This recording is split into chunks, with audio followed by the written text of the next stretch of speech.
অবশেষে কবরখানার সামনে পৌঁছালাম। চারপাশে জঙ্গল, একটা পুরনো জীর্ণ মসজিদ আর তার লাগোয়া কবরখানা। ভাগ্য ভালো, মসজিদে কেউ থাকে না, ওটাও বোধহয় এখন পরিত্যক্ত। গাড়িটা সুবিধে মতো জায়গায় রেখে আমরা গাড়ি থেকে দরকারি জিনিসপত্র বের করলাম। একটা টর্চ, একটা লণ্ঠন, শাবল, কোদাল আর বস্তা। আধখানা চাঁদের আলো যেন একটা ভুতুড়ে পরিবেশ সৃষ্টি করেছে। কোনো শব্দ নেই, চারিদিক কবরের নিস্তব্ধতা। একটা কাঠের ভাঙা গেট পেরিয়ে আমরা কবরখানার ভিতরে ঢুকলাম।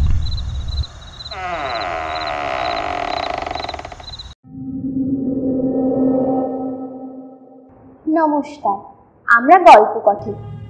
আজ পূর্ব প্রতিশ্রুতি মতোই আমরা আপনাদের জন্য নিয়ে এসেছি পিশাচ গল্পটির দ্বিতীয় তথা অন্তিম পর্ব। আগের পর্বে আপনারা শুনেছেন ডাক্তার বিমল ব্যানার্জির সাথে আলাপ হয় রাঘব সামন্ত। অল্পদিন পরেই মারা যায় রাঘব। মৃত্যুর আগে নিজের শিহরণ জাগানো অতীত কাহিনী তুলে দিয়ে যায় ডাক্তার বিমল ব্যানার্জির হাতে। অ্যানাটমি ক্লাসের নামে মরা কেনা বেচা চক্রের সাথে জড়িয়ে পড়েছিল রাঘব। চক্রের পান্ডা ডাক্তার অনাথ চৌধুরী লোভের ফাঁদে ফাঁসিয়েছিল রাঘবকে। কি হলো তারপর? আসুন শোনা যাক মঞ্জিল সেনের ভৌতিক গল্প পিশাচ, আজ দ্বিতীয় তথা অন্তিম পর্ব।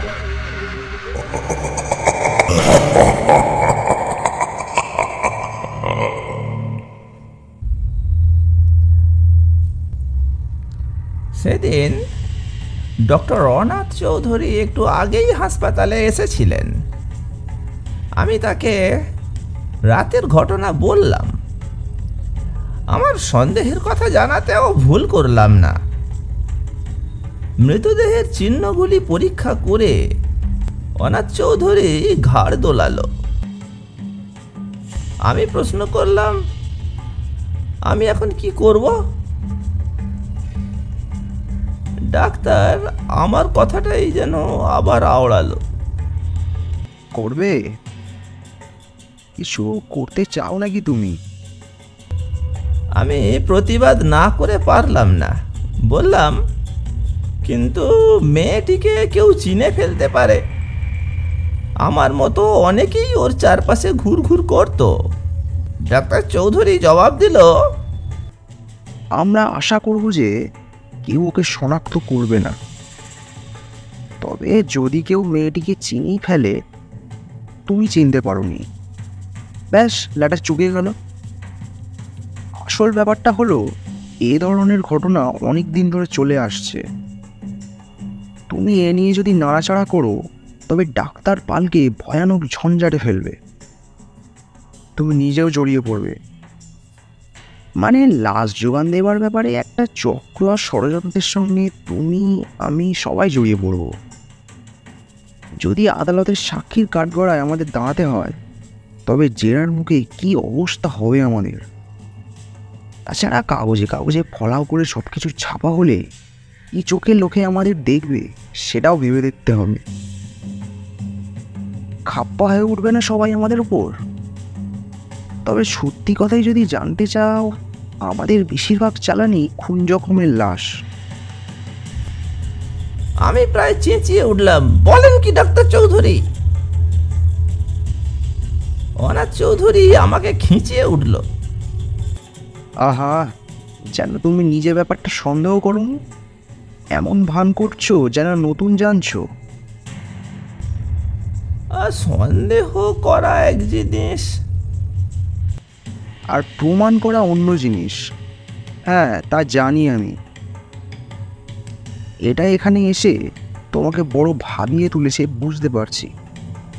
ছড়ি দিয়ে মালতীর নিশ্চল দেহটাকে মৃদু আঘাত করতে থাকে অনাথ চৌধুরী। সবচেয়ে ভালো হলো এটাকে না চেনার ভান করা। তাই করবো আমি। খুব শান্তভাবে বলল, যদি তোমার মন চায় তবে স্বীকার করতে পারো যে একে তুমি চিনতে। আমি তোমাকে উপদেশ দিতে চাই না, কিন্তু আমার মনে হয় যে কোনো বুদ্ধিমান মানুষই আমার পথে চলবে। তবে এই কথাটাও বলে রাখি, ডাক্তার পাল নিজেও হয়তো চাইবেন যে আমরা এ পন্থা গ্রহণ করি। তিনি কেন আমাদের দুজনকেই তার সহকারী হিসেবে বেছে নিয়েছেন সে কথাও আমি তোমাকে ভেবে দেখতে বলবো। নিশ্চয়ই মুখ দেখে তা করেননি তিনি। আমাদের কাজকর্মে তার আস্থা জন্মেছিল। এ ধরনের পরিস্থিতির মোকাবিলা করতে আমরা পারবো বলেই তিনি আশা করেন। এরপর বিষয়টা নিয়ে ঘাটাঘাটি করা যে বুদ্ধিমানের কাজ হবে না তা বুঝতে আমার দেরি হলো না। তাছাড়া নিজের ভবিষ্যৎ আমাকে ভাবতে হবে। মালতীর দেহটা কাটাছেঁড়া হয়ে গেল, কেউ তাকে নিয়ে কোনো প্রশ্ন তুলল না, আমিও হাঁপ ছেড়ে বাঁচলাম। এরপর ডাক্তার অনাথ চৌধুরীর সঙ্গে আমার সম্পর্কটা আরও ঘনিষ্ঠ হয়ে উঠল। একদিন সন্ধ্যাবেলার পর আমি নবাবপুরে একটা রেস্তোরাঁয় গেছি। একটা টেবিলে দেখলাম চৌধুরী একজনের সঙ্গে বসে আছে। ছোটখাটো একজন মানুষ, ফ্যাকাশে গায়ের রং, চোখ দুটো কয়লার মতো কালো। লোকটির হাবভাব বা বেশভূষায় তাকে অতি সাধারণ মানুষ ছাড়া আর কিছু মনে হয় না, যেন গেঁয়ো মানুষ। চেহারায় রুক্ষতাই ফুটে রয়েছে, কিন্তু চৌধুরীর মতো একজন চৌকস মানুষের উপর তার প্রভাব দেখে আমি অবাক না হয়ে পারলাম না। যেন তার হুকুম তামিল করার জন্য চৌধুরী সদা ব্যস্ত। সে লোকটা কথায় কথায় চৌধুরীকে ধমকাচ্ছে। আমাকে দেখতে পেয়ে চৌধুরী হাতছানি দিয়ে ডেকেছিল।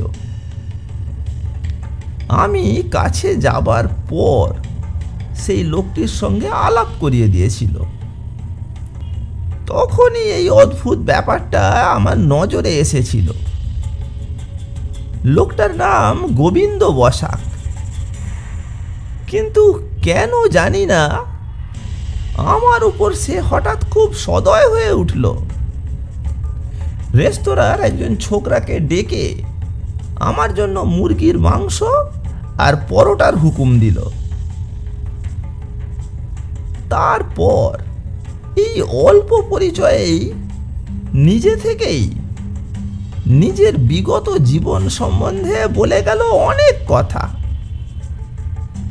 তার বক্তব্যের 10 ভাগের 1 ভাগও যদি সত্যি হয়, তবে সে যে একটি পাষণ্ড এবং আস্ত বদমাশ সে বিষয়ে কোনো সন্দেহ থাকতে পারে না। নিজের দুষ্কর্মের কাহিনী শোনাতে শোনাতে তার চোখে মুখে ফুটে উঠছিল গর্বের ছাপ। গোবিন্দ বসাক বলল, আমি খুব খারাপ লোক, কিন্তু চৌধুরীর কাছে শিশু। ও হলো সাক্ষাৎ শয়তান। ওর নাম দিয়েছি শয়তান চৌধুরী। শয়তান, তোমার বন্ধুর জন্য আর 1 প্লেট মাংসের অর্ডার দাও না। শয়তান কিন্তু মনে মনে আমাকে ঘেন্না করে। তারপরেই চৌধুরীর দিকে ফিরে বলল, শয়তান বাবু, আমি জানি তুমি আমাকে ঘেন্না করো। চাপা গর্জন করে উঠল চৌধুরী। গোবিন্দ বসাক হো হো করে হেসে উঠল, বলল, শোনোর কথা। ছুরির মারামারি দেখেছেন? আমার শরীরে ছুরির কোপ বসাতে পারলে ও খুশি হবে। আমরা যারা ডাক্তারি পড়ছি তাদের কি অন্য উপায় আছে? এ কথা না বলে আমি পারলাম না।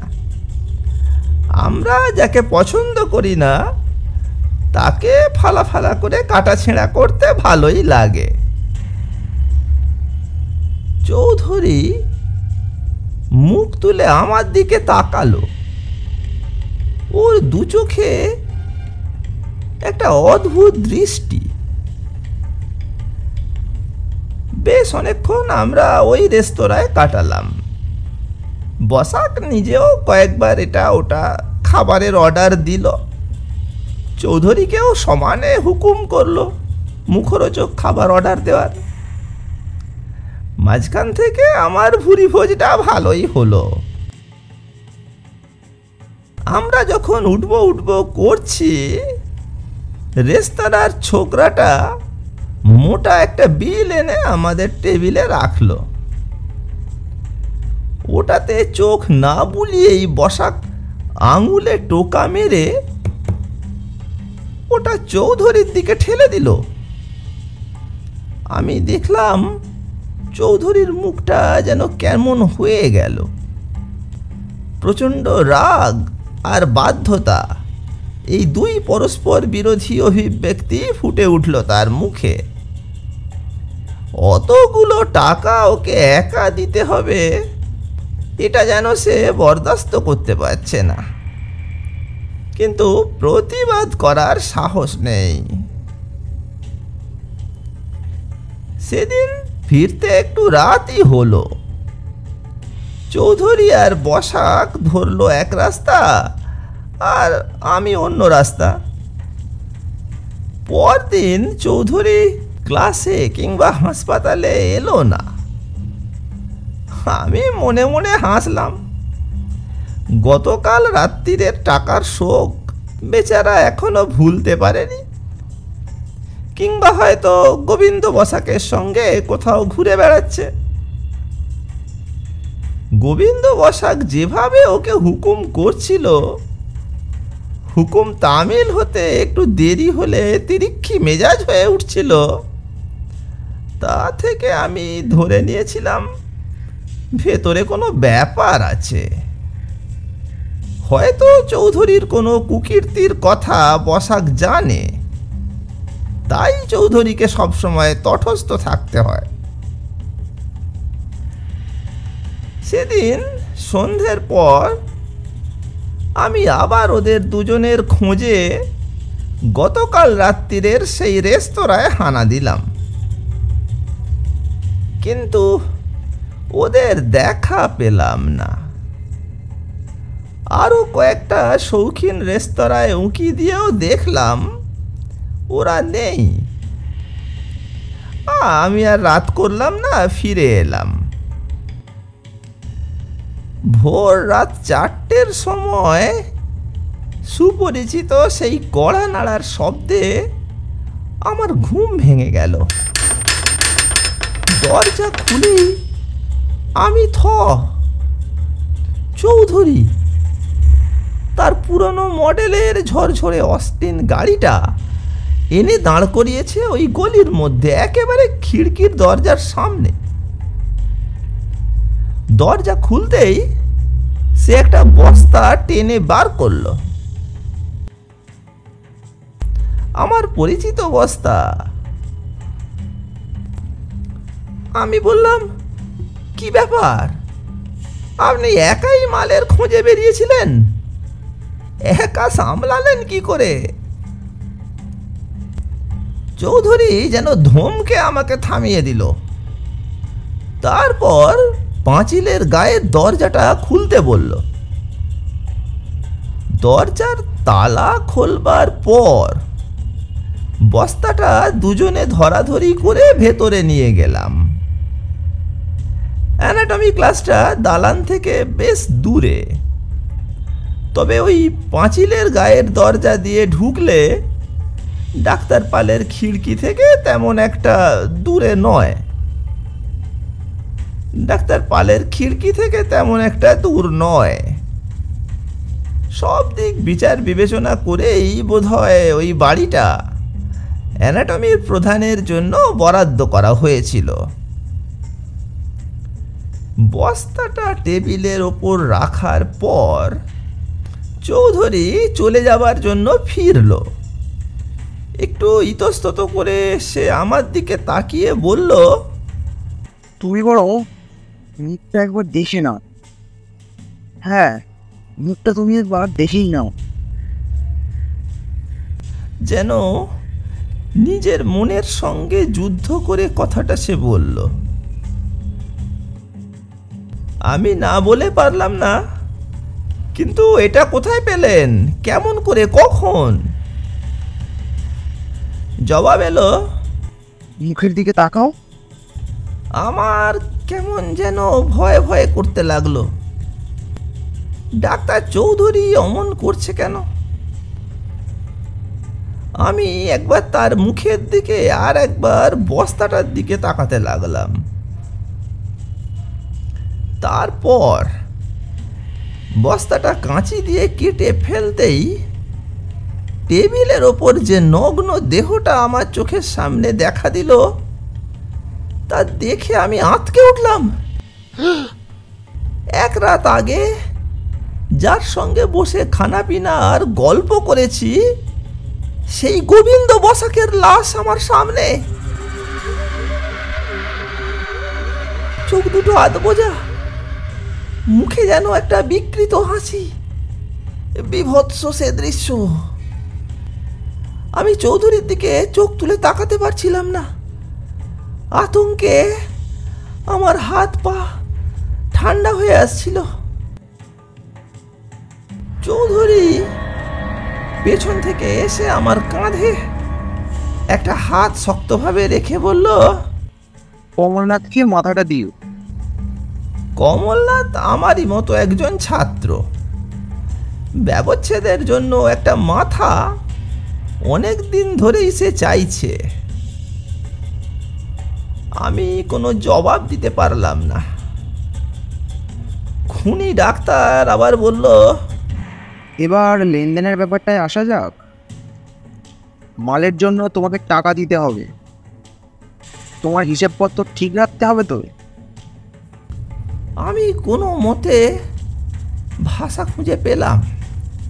বললাম, টাকা দিতে হবে? এর জন্য আপনাকে টাকা দিতে হবে? নিশ্চয়ই। আমি এমনিতে একটা মাল তোমাকে দিতে পারি না, আর তুমিও বিনামূল্যে ওটা নিতে পারো না। আমাদের দুজনের পক্ষেই সেটা সন্দেহজনক ব্যাপার হয়ে দাঁড়াবে। ভালো কথা, টাকা পয়সা কোথায় থাকে? আমি অনেকটা কলের পুতুলের মতো তাকে নিয়ে আমার ঘরে এলাম। টিনের বাক্সটা আঙুল দিয়ে দেখালাম। চৌধুরী ডান হাতটা বাড়িয়ে দিল। চাবিটা দাও। আমি এক মুহূর্ত দ্বিধা করলাম, তারপর চাবিটা তুলে দিলাম তার হাতে। মনে হলো এতক্ষণে সে যেন একটা স্বস্তির নিঃশ্বাস ফেলল। হিসেবের খাতাটা একটা ছোট টেবিলের ওপর ছিল। সেটা খুলে সে আমার সামনে ধরল। তারপর চাবি দিয়ে টিনের বাক্সটা খুলে মালের দাম বাবদ যা হওয়া উচিত তা বার করে বলল, পাওনা টাকা তুমি মিটিয়ে দিলে। তোমার উপর যে বিশ্বাস আশা করা যায় তার মর্যাদা তুমি রেখেছ। তোমার নিরাপত্তার প্রথম সিঁড়ি হলো এটা। এবার দ্বিতীয় ধাপ পার হতে হবে তোমাকে। খরচটা হিসেবের খাতায় লিখে নাও। শয়তানতার পর তোমার মাথার চুল ছুঁতে পারবে না। পরের কয়েক মুহূর্ত আমার মনের মধ্যে কেমন যেন একটা ঝড় বয়ে গেল। স্বার্থপর এবং উচ্চাভিলাষী হলেও তখনও পর্যন্ত বিবেক একেবারে বর্জন করিনি। কিন্তু সেই মুহূর্তে চৌধুরীর প্রস্তাবে রাজি না হওয়ার মতো মনের জোর আমার ছিল না। তাছাড়া তার কথা না শুনলে আমি ভয়ানক বিপদে পড়ব, এমনই একটা সূক্ষ্ম অনুভূতি আমাকে সাবধান করে দিচ্ছিল। খাতায় লেনদেনের হিসাবটা লিখে ফেললাম। আমাকে যেন উৎসাহ দিয়ে চৌধুরী বলল, চমৎকার, পুরস্কারের টাকাটা তোমারই পাওয়া উচিত। আমার পাওনা আমি পেয়ে গেছি। অর্থপূর্ণভাবে সে হাসল। তারপর টাকাটা তুলে দিল আমারই হাতে।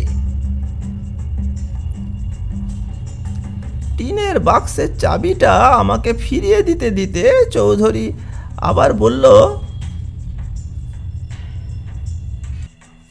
সংসারে কোনো মানুষের হাতে হঠাৎ যদি কিছু টাকা এসে পড়ে, তোমাকে কথা বলছি বলে কিছু অবশ্য মনে করো না, মানে এসব ক্ষেত্রে একটা আচরণবিধি মেনে চলার নিয়ম আছে। খানা পিনা, নতুন জিনিসপত্র কেনা, পুরনো দেনা শোধ করা, এসবের ধারবাজ দিয়েও যেতে নেই। তা করলেই পাড়াপড়শি, চেনা জানা মানুষ সন্দেহ করতে শুরু করবে কোথা থেকে টাকা আসছে। যত ইচ্ছে ধার করো, কিন্তু কখনো ধার দিও না। টিনের বাক্সের চাবিটা আমার হাতে চৌধুরী আবার ফিরিয়ে দিল। ডাক্তার চৌধুরী, আমি প্রায় কাঁদো কাঁদো গলায় বললাম, আপনাকে অনুগ্রহ করার জন্য আমি গলায় ফাঁসির দড়ি পরলাম। অনাথ চৌধুরীর গলা থেকে যেন ব্যঙ্গ ঝরে পড়ল। বলল, আমাকে অনুগ্রহ করার জন্যে? বেশ মজার কথা বলেছে তো। আমি তো দেখতে পাচ্ছি তুমি নিজেকে বাঁচাবার জন্যই আমার কথা মতো কাজ করেছো। ধরো আমি যদি ঝামেলায় পড়ি, তুমি কি রেহাই পাবে ভেবেছ? আজকের এই ছোট দ্বিতীয় ঘটনাটি প্রথম ঘটনার সাথেই একটি গতি। গোবিন্দ বাসা হলো মালতীর অবিচ্ছিন্ন ধারাবাহিকতা। শুরু করে তুমি থামতে পারবে না। শুরু করলেই তোমাকে চালিয়ে যেতে হবে, এর মাঝামাঝি কোনো পথ নেই। আমার চোখের সামনে সব যেন অন্ধকার হয়ে এলো। একটা ভয়ানক ষড়যন্ত্রের কবলে আমি পড়েছি। তা থেকে উদ্ধারের দ্বিতীয় কোনো পথ নেই। হায় ভগবান, এ আমি কি অন্যায় করেছি যার জন্য আমাকে এমন মূল্য গুনতে হচ্ছে? শুরুই বা করলাম আমি কখন? চৌধুরী মৃদু ধমকে সুরে বলল, কি ছেলে মানুষই করছো সামন্ত? কি ক্ষতি হয়েছে তোমার? তুমি যদি মুখ না খোলো তবে কি ক্ষতি বা তোমার হতে পারে? জীবন সম্বন্ধে কোনো ধারণাই তোমার নেই দেখছি। পৃথিবীতে দুই ধরনের মানুষ আছে, সিংহ আর মেষশাবক। যদি তুমি মেষশাবক হও তবে আর 5টা মরার মতো এই লাশ কাটা ঘরের টেবিলে তোমার স্থান হবে।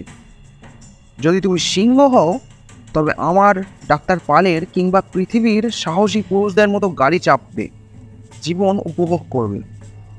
বুঝেছো উপকারাম? প্রথম ধাক্কাতেই তুমি টাল সামলাতে পারছো না। তুমি ভাগ্যবান বলেই ডাক্তার পালের সুনজরে পড়েছো, তা ভেবে দেখেছো কি? সূত্রগুলো তুমি ঠান্ডা মাথায় ঠিক ঠিক অনুসরণ করবে, এটাই তিনি আশা করেন তোমার কাছে। আর এ কথাও তোমাকে আজ বলছি, আজ থেকে 3 দিন পরে আজকের কথা ভেবে তুমি নিজেই লজ্জা পাবে, আমি বাজি রাখতে পারি। অনাথ চৌধুরী আর অপেক্ষা করল না। অন্ধকার থাকতে থাকতেই তার সেই ঝরঝরে গাড়িটা নিয়ে চলে গেল।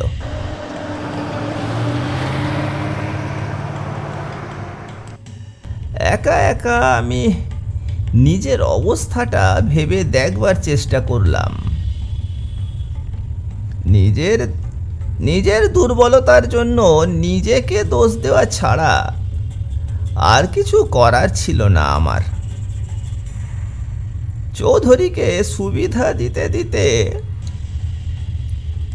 আমি এত বাড়িয়েছি যে তার ভাগ্য আমার হাতের মুঠোয় না এসে আমি তার কেনা গোলাম হয়ে পড়েছি। একটু যদি সাহস থাকতো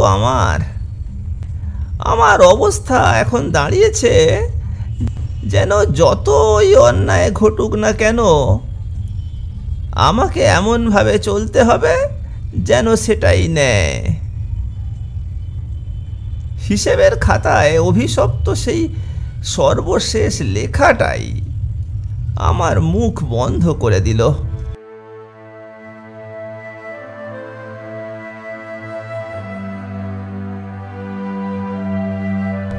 তারপর এক সময় দিনের আলো ফুটল, ঘন্টা গড়িয়ে গেল, শুরু হলো ক্লাস। গোবিন্দ বসাকের অঙ্গ প্রত্যঙ্গ ছাত্রদের মধ্যে ভাগ করে দেওয়া হলো।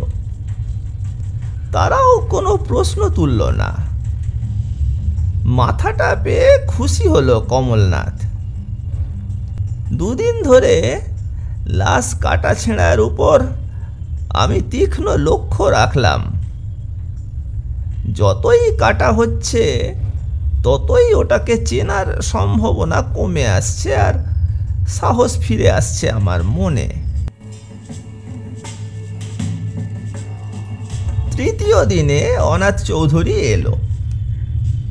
এই দুদিন নাকি অসুখ করেছিল বলে আসেনি। প্রচণ্ড উৎসাহ নিয়ে দুদিনে যে সময় নষ্ট হয়েছে তা উসুল করে দেওয়ার জন্য সে যেন ব্যস্ত হয়ে পড়ল। টেবিলে টেবিলে ঘুরে নির্দেশ দিতে লাগলো ছাত্রদের, অক্লান্ত কর্মীর মতো। টেবিলে টেবিলে ঘুরে অক্লান্ত কর্মীর মতো নির্দেশ দিতে লাগলো ছাত্রদের। বিশেষ করে কমলনাথকে সাহায্য করার জন্য সে যেন উদ্গ্রীব হয়ে উঠেছে। তার কাছ থেকে অযাচিত উৎসাহ পেয়ে কমলনাথেরও উদ্দীপনার শেষ নেই। নানান কোণ থেকে মাথাটায় ছুরি চালিয়ে হাত পাকাতে লাগলো। সপ্তাহ শেষ হওয়ার আগেই চৌধুরীর ভবিষ্যৎবাণী ফলে গেল। আমি ভয়ে কাটিয়ে উঠলাম। মনে মনে একটা গর্ব অনুভব করতে লাগলাম। চৌধুরীর কথা মতো সিংহের দলেই আমি ভিড়েছি। চৌধুরীর সঙ্গে ক্লাসে দেখা হলো, কিন্তু সে রাতের ঘটনা নিয়ে আমরা কেউ উচ্চবাচ্চা করলাম না। যেন একটা অলিখিত চুক্তি হয়েছে আমাদের মধ্যে।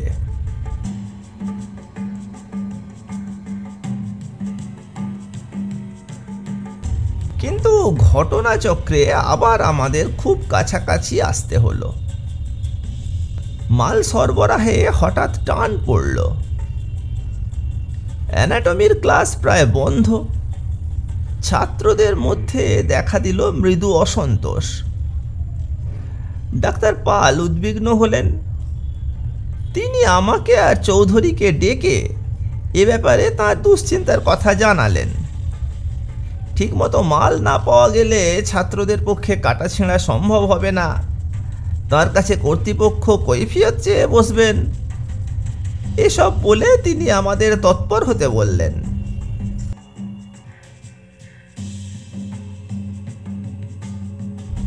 আমরাও চিন্তিত হলাম। আসলে পুলিশ সে সময়ে কিছু একটা ঘটনায় বেশ কিছু গুন্ডাকে আটক করেছিল, ফলে এই অচল অবস্থা। আমি আর চৌধুরী সলা পরামর্শ করতে লাগলাম। একটা উপায় আমাদের বের করতেই হবে।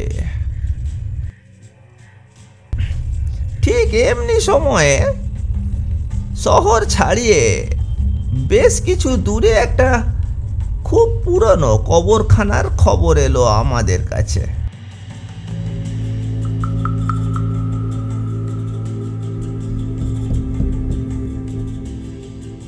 ওটার চারপাশে নাকি জঙ্গল, অনেকটা পরিত্যক্ত।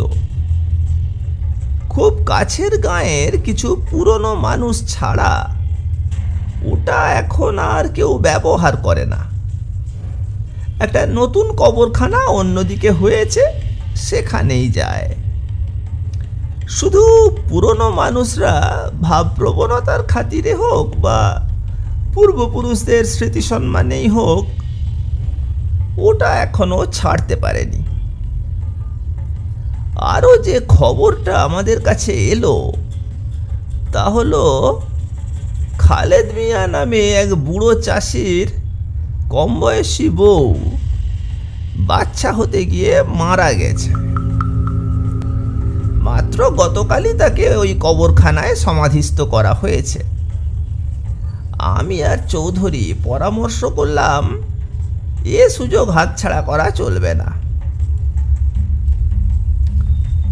সেই দিনই সন্ধ্যের পর চৌধুরীর ঝরঝরে গাড়িতে আমরা বেরিয়ে পড়লাম।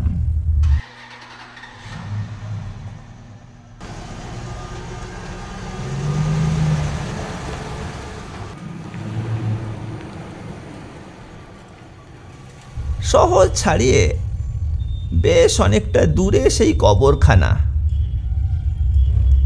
ওখানে পৌঁছে কাজ শেষ করে আবার ফিরে আসতে অনেক রাত হয়ে যাবে। শহরের শেষ সীমানায় চৌধুরী গাড়ি থামিয়ে একটু অন্ধকার দেখে রাস্তার পাশে গাড়ি রাখল। পেছনের আসনের পায়ের কাছে ছিল শাবল আর কোদাল, আর ছিল চটের বস্তা। যাতে কারো চোখে না পড়ে তাই অন্ধকারে গাড়িটা রাখলো চৌধুরী।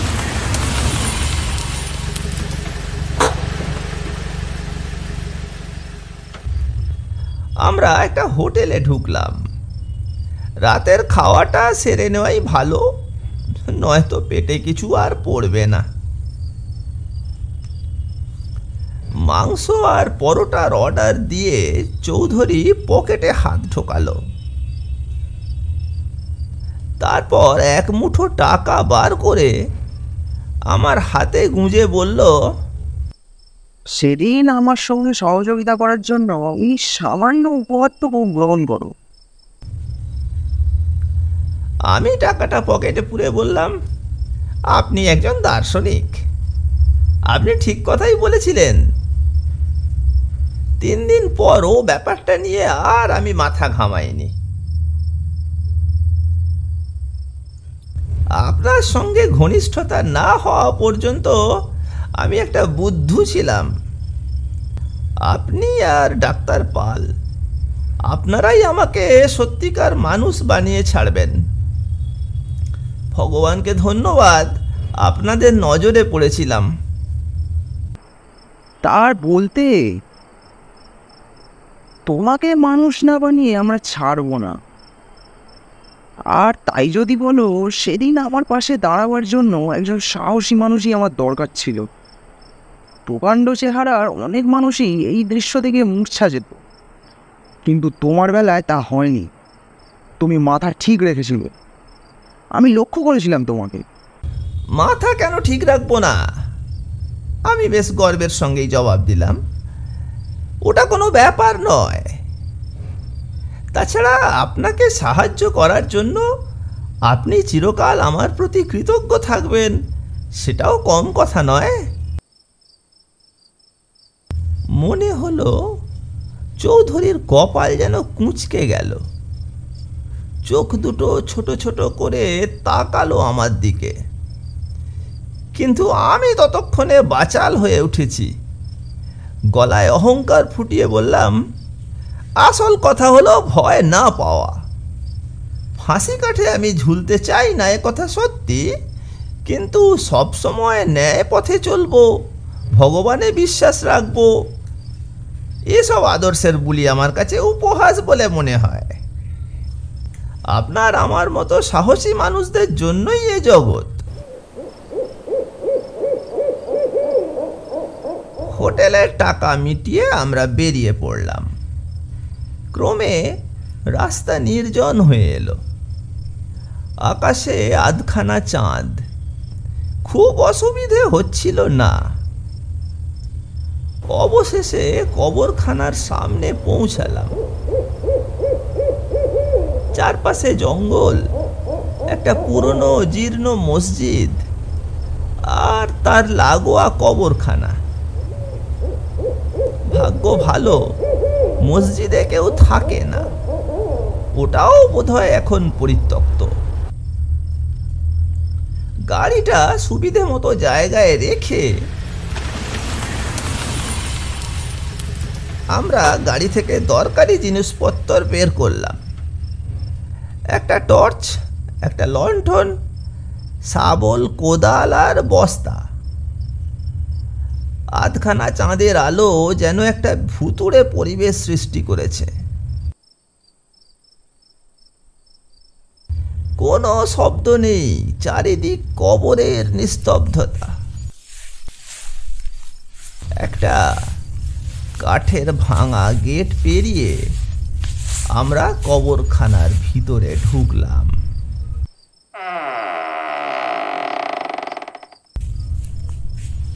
বড় বড় ঘাস হয়েছে চারিদিকে, সাপ থাকাও বিচিত্র নয়।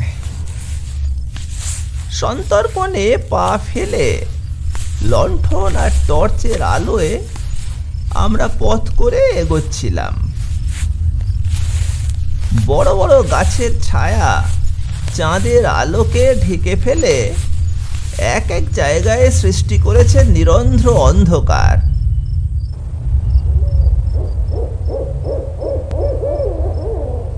আমার গা ছমছম করে উঠল। মনে হলো যেন সারি সারি কবরের তলা থেকে চিরনিদ্রিত মৃতদেহগুলি আমাদের এই গোপন অভিসার লক্ষ্য করছে। আমরা যেন তাদের শান্তিতে বাধা সৃষ্টি করেছি, অবৈধভাবে প্রবেশ করেছি তাদের সংরক্ষিত এলাকায়।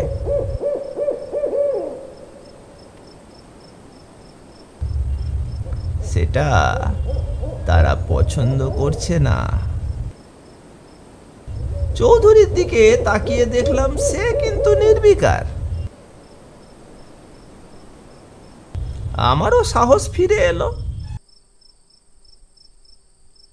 নতুন কবরটা বার করতে বেগ পেতে হলো না। বেশিরভাগই বড় বড় ঘাসে ঢাকা পড়েছে, কিন্তু এটা সদ্য তৈরি, তাই ঘাস পরিষ্কার করা হয়েছে, সহজেই চোখে পড়ে। লণ্ঠনটা মাটিতে রেখে আমরা দুজন মাটি কোপাতে শুরু করলাম।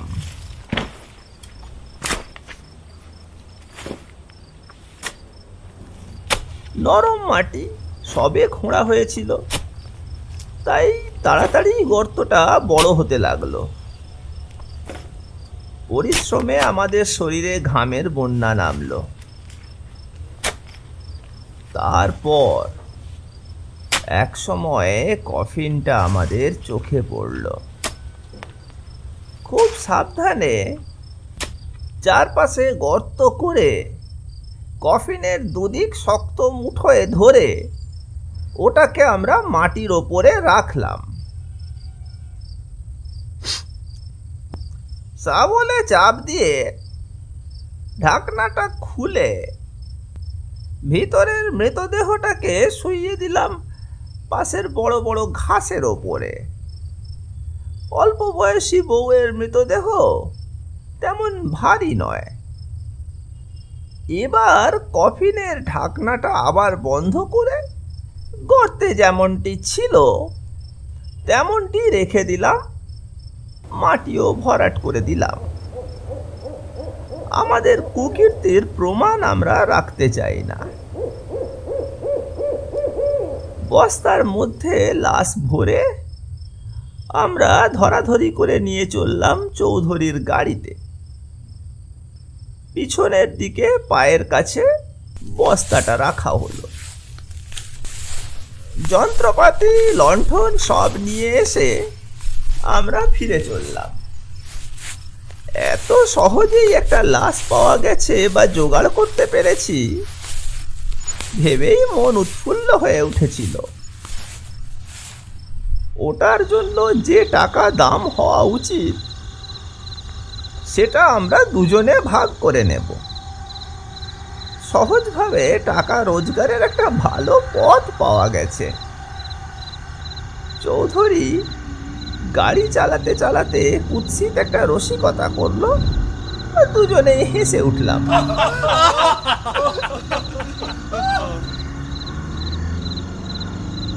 গাড়ি চলতে লাগলো। হঠাৎ শুরু হলো ঝিরঝিরে বৃষ্টি। মেঘে ঢাকা পড়ল চাঁদ। আমার পায়ের কাছে বস্তাটা ছিল। চৌধুরীর ঝরঝরে গাড়িতে খুব ঝাঁকুনি হচ্ছিল, আর বস্তাটা বারবার আমার পায়ের ওপর এসে পড়ছিল। আমি যতই পা দিয়ে ওটাকে ঠেলে সরিয়ে দিচ্ছিলাম ততই যেন নতুন উদ্যমে ওটা এসে পড়ছিল আমার পায়ের ওপর। এই স্পর্শে গা ঘিন ঘিন করে উঠছিল আমার। একবার যেন মনে হলো বস্তা থেকে একটা হাত বেরিয়ে এসে আমার পায়ে সুড়সুড়ি দিল।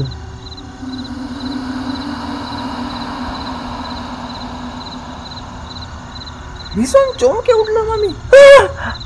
গলা দিয়ে একটা শব্দ বোধহয় বেরিয়ে গিয়েছিল।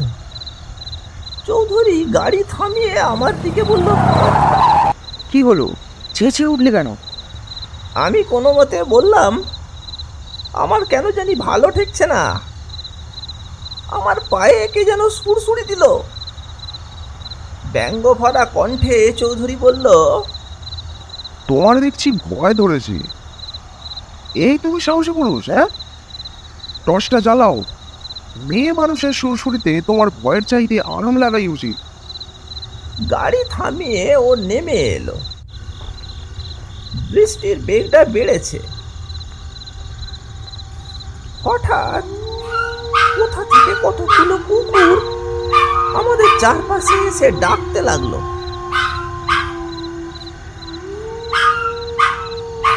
তাদের সেই ডাকের মধ্যে হিংস্রতা নেই, আছে একটা কান্নার সুর। চারিদিকে জমাট অন্ধকার, কুকুরের কান্না। আমাদের সঙ্গে সদ্য চুরি করে আনা একটি যুবতীর মৃতদেহ, সব মিলিয়ে একটা অশরীরী পরিবেশ সৃষ্টি হয়েছে আমাদের চারপাশে। চৌধুরী আমার বাঁ দিকের দরজাটা খুলে ভিতরে ঝুঁকে বলল, এটা এটা কার হাত? মেয়ে মানুষের হাত নয়। আমি পাশ থেকে টর্চটা তুলে আলো ফেললাম বস্তার ওপরে। কয়েক মুহূর্ত আমরা স্তম্ভিতের মতো তাকিয়ে রইলাম। কারো মুখে কোনো কথা নেই। সত্যি বস্তা থেকে একটা হাত বেরিয়ে এসেছে। সেটা কোনো রমণীর কোমল হাত নয়, একটা লোমশ হাত। একটা ভয়ানক আতঙ্ক আমার বুকে যেন পাষাণের মতো চেপে বসেছে।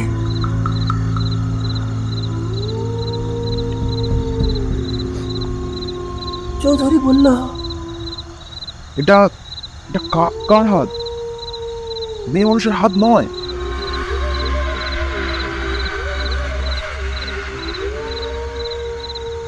আমিও ফিসফিস করে বললাম, কিন্তু আমরা তো মেয়ে মানুষের লাশই কবর থেকে তুলে এনেছি। চৌধুরী হঠাৎ মরিয়া হয়ে যেন বলে উঠল, আলোটা আর একটু উঁচু করে ধরো, মুখটা আমি দেখতে চাই। আমি টর্চের আলো বস্তার মুখের কাছে ধরলাম।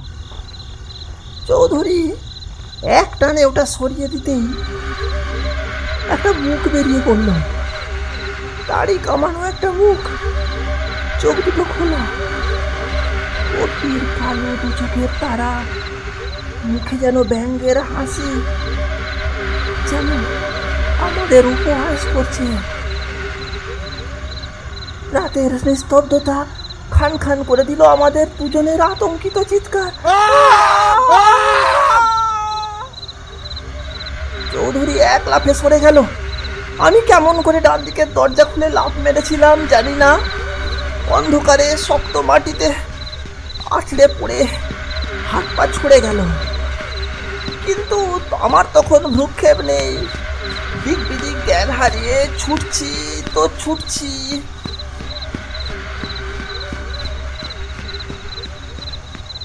যে মুখটা আমাদের দিকে বিভৎসভাবে হাসছিল সেটা গোবিন্দ বসাকের মুখ, যাকে কয়েকদিন আগেই লাশ কাটা ঘরে ফালা ফালা করে কাটা ছিঁড়া করা হয়েছে আমাদের দুজনের চোখের সামনে। সেই গোবিন্দ বসাক।